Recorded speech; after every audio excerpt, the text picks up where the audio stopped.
पपीते के पौधे में नर और मादा जो हैं वो अलग अलग होते हैं।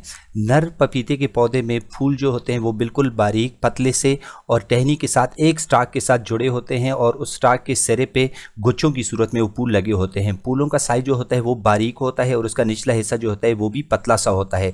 नर खजूर के पौधे पर फल जो होते हैं वो नहीं आते, जबकि इसके मुकाबले में जो मादा पौधा होता है उसमें जो फूल होते हैं उसका साइज जो होता है वो नर पौधे के मुकाबले में काफ़ी मोटा होता है। उसका बेस जो होता है वो काफ़ी मोटा होता है क्योंकि उसमें ओरी होती है और ओरी में जो है वो फल बनता है पपीते का।